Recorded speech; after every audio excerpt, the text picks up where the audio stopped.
Parce que quand ils sont arrivés, Macron, enfin, cette bande, cet espoir, ce vent d'espoir que nous avons tous senti, comme ça, dans la nuque.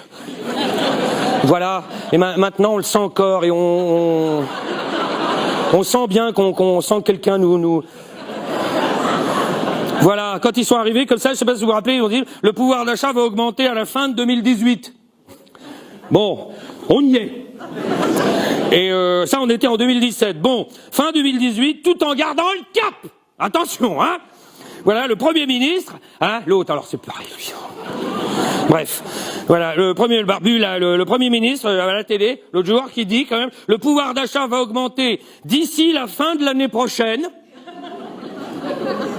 Et c'est pas fini, parce que dans sa phrase, les mecs se rendent pas compte des fois voilà, ce qui nous pousse quand même à fin 2019 déjà. Voilà, va augmenter d'ici la fin de l'année ou à la fin du quinquennat. Et tu te dis, c'est le nouveau monde. Mais cette phrase, on l'a déjà entendue, mais avec l'autre, Bob l'éponge, elle dit, et l'autre, là, oh, mais combien de fois on a entendu ça, l'autre. Il me manque, lui.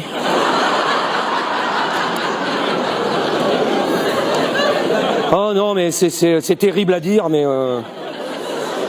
Oh non. Et lui, alors, je vais dire, la politique sociale, Macron, Sarkozy à côté, c'était Arlette Laguillet, là. Hein. Oh non, mais il me manque, lui. Non, mais au moins, Macron aura réussi un truc, mais vraiment, mais phénoménal, miraculeux. Ça, on pourra jamais lui enlever. C'est qu'il nous fait regretter les deux autres.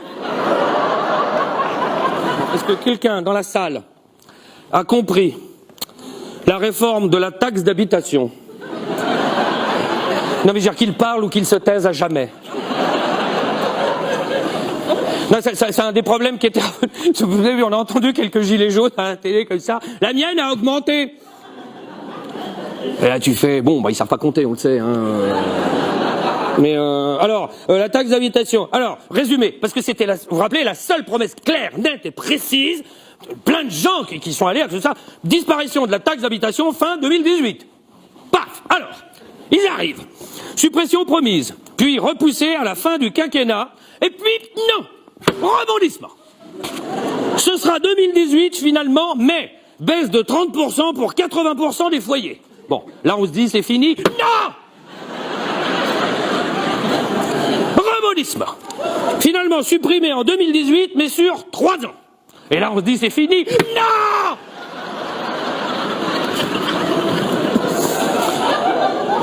Rebondissement.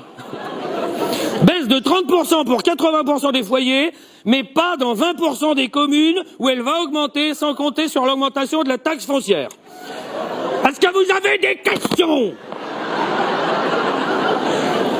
Non mais ils en ont fait des conneries. Là, mais bon, allez, tout se paye à un moment donné. La baisse des APL de 5 €, là quand même, on leur a dit c'est une connerie. Mais ils étaient tellement, on a la majorité, pop.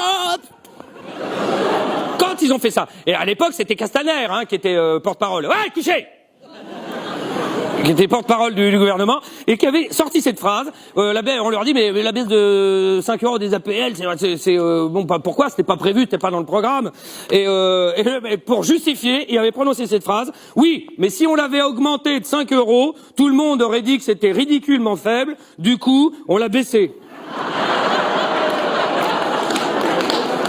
C'est le nouveau monde. Voilà. Et puis sur la CSG aussi, qui augmente pour tout le monde, tout de suite. Alors par contre, vous avez vu, ça, ils l'ont fait. Hop, CSG, augmenté, tout le monde, tout de suite. Même porte-parole. On lui dit, bon, la taxe d'habitation, on n'a toujours pas compris. Les APL, c'était pas prévu. Mais alors la CSG, et alors pour se justifier, il fait une promesse, c'est une promesse. Alors, le pouvoir d'achat. Alors, bon, alors, on n'a pas... Comment dire ? On n'est évidemment pas tous sur un pied d'égalité. Bon, le pauvre a besoin de pas grand-chose. Bon. Non, mais j'ai pas fini. Non, mais qu'est-ce qu'il a comme dépense par rapport à Carlos Ghosn, par exemple? Non, mais... Alors lui, il pouvait pas tomber mieux.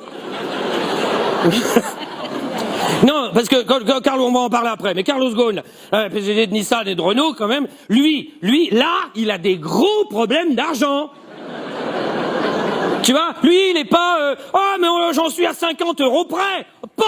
Alors non. Ça, c'est des problèmes. Finalement, quand tu réfléchis, moins on gagne d'argent, moins on a de problèmes d'argent. Voilà, je continue. Alors, non, mais des fois tu te dis, parce que c'est l'argent, bon, c'est beaucoup. On voit bien tous les gens qui ont du pognon, ils ont des tas, ils sont des draqués, ils ont dit que les pauvres, le pauvre ne connaît pas son bonheur. Voilà, c'est pour ça qu'il faut que le gouvernement garde le cap. Voilà, les pauvres doivent rester pauvres.